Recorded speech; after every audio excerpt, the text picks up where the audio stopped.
Hey there, we're back for 5-1, keeping going with our lovely lecture videos.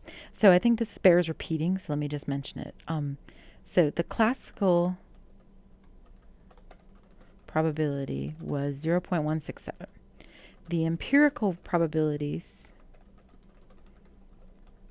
for 20 die rolls were not close to that value. And they weren't far, but I guess close isn't the word. They were not that value because they couldn't be.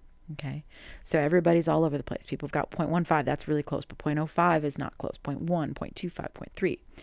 But the average of 32 groups of 20 is very close to the classical probability.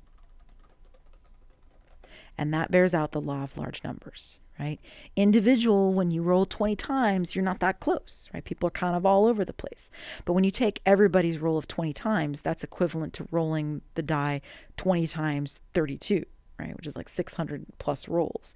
And then the probability bears out, right? The empirical probability gets closer and closer to the classical probability the more you do the experiment.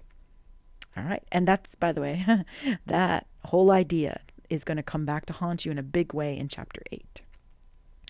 All right, next, suppose you are going to roll a fair red six-sided die and then a fair white six-sided die. How many outcomes are in the sample space? Well, I drew it for you here. It's 36. Okay, 6 times 6, 6 options for the first die, 6 options for the second die. And that's how you could compute it ahead of time. 6 times 6 equals 36. 6 for the first die, 6 for the second die. 6 times 6 is 36. Okay?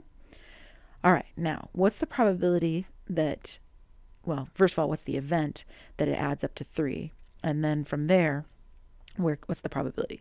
So summing to 3 is either 2, 1 or 1, 2. Actually, to be honest with you, a lot of times this works this way.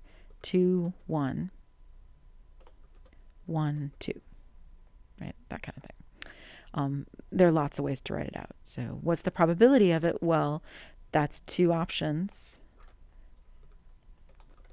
out of 36, which is 1 out of 18 or whatever that is in a decimal. Use Excel and you can find it.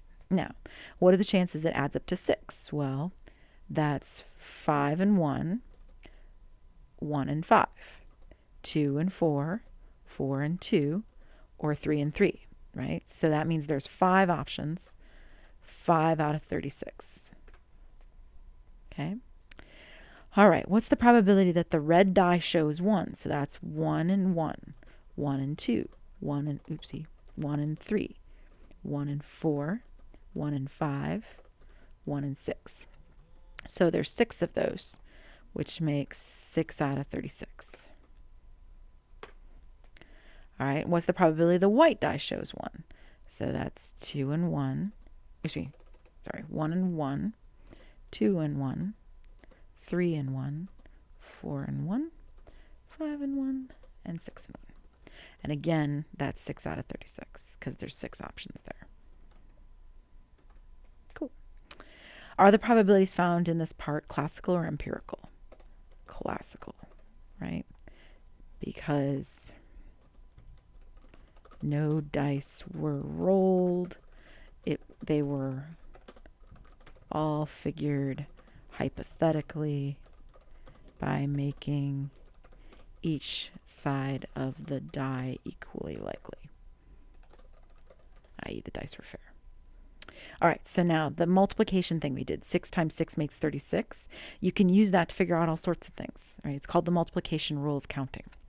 So, for example, suppose you toss a fair coin and then roll a fair four-sided die. How large would that sample space be?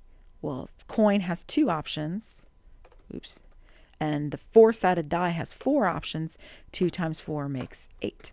So there are 8 in the sample space. All right, list the outcomes in the tree diagram. All right, hold that thought, and I will be back to show that to you in the next video.